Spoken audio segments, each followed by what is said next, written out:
নমস্কার বন্ধুরা, education culture YouTube চ্যানেলে তোমাদের প্রত্যেককে স্বাগতম। তো খুব শীঘ্রই প্রকাশিত হতে চলেছে ওয়েস্ট বেঙ্গল আইটিআই এবং পলিটেকনিক ফার্স্ট ইয়ার বা জেক্সপো স্টুডেন্টদের থার্ড ফেজ অ্যালটমেন্ট রেজাল্ট।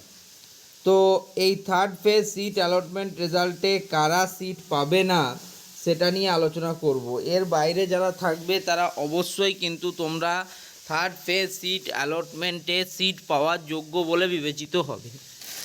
তো চলো দেখে নিই এক এক করে কি কি ক্রাইটেরিয়া রয়েছে তোমাদের থার্ড ফেজে সিট অ্যালটমেন্ট না পাওয়ার।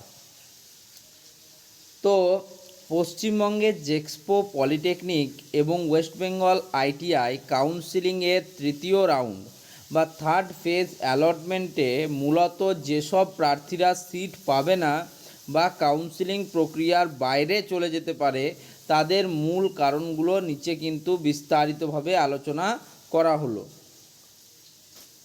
তো প্রথম প্রশ্ন, আগের রাউন্ডে সিট পেয়েও নিয়ম না মানা প্রার্থীরা। অটো আপগ্রেডেশন না করে ফি জমা না দেওয়া। প্রথম বা দ্বিতীয় রাউন্ডে সিট পাওয়ার পর নির্ধারিত সময়ের মধ্যে যারা সিট বুকিং ফি দেয়নি কিংবা অটো আপগ্রেডেশন অপশান বেছে নেয়নি তাদের আগে সিট বাতিল হয়ে যায় এবং তারা কাউন্সিলিং প্রক্রিয়া থেকে সরাসরি বাতিল বা ডিসকোয়ালিফাইড হয়ে যায়। অনেক স্টুডেন্টদের সাথে এই ঘটনাটি ঘটেছে। ভুল নথিপত্র, ডকুমেন্ট ভেরিফিকেশান ইস্যু। পূর্ববর্তী রাউন্ডে ভেরিফিকেশনের সময় যদি কারু category SC, ST, OBC, EWS, TFW, LLQ ইত্যাদি সংক্রান্ত নথিপত্রে অসঙ্গতি ধরা পড়ে এবং আবেদন বাতিল হয়ে যায়। প্রথম পছন্দের সিট পেয়েও ভর্তি না হওয়া, ফার্স্ট চয়েস। যদি কোনো প্রার্থী প্রথম বা দ্বিতীয় রাউন্ডে তার পছন্দের তালিকার 1 নম্বর কলেজ বা ট্রেড পেয়ে যায় তবে তার জন্য অটো আপগ্রেডেশন প্রযোজ্য হয় না। সেই সিটে নির্ধারিত সময়ের মধ্যে ভর্তি না হলে সে তৃতীয় রাউন্ডের বাইরে চলে যায়। 2. চয়েস ফিলিংয়ের কৌশলগত ভুল, খুব কম সংখ্যক চয়েস দেওয়া।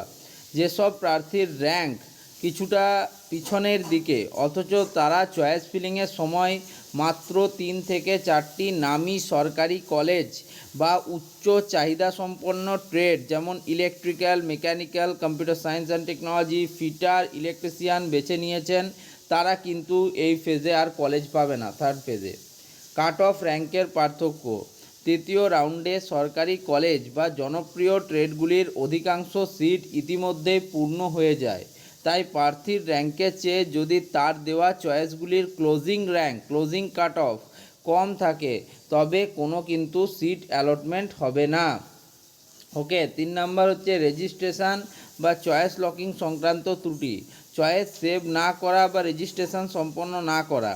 যারা নির্দিষ্ট সময়সীমার মধ্যে কাউন্সিলিং ফি জমা দিয়ে চয়েস ফিলিং সম্পন্ন করেনি বা চয়েস লিস্ট ফাঁকা রেখেছিল তারা স্বাভাবিকভাবেই কোনো সিট কিন্তু পাবে না।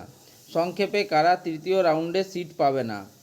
প্রার্থীর ক্যাটাগরি বা পরিস্থিতি সিট না পাওয়ার কারণ: high rank plus limited choices, খালি থাকা সীমিত সিটের তুলনায় প্রার্থীর র্যাঙ্ক বেশি থাকা এবং পর্যাপ্ত অপশান না দেওয়া।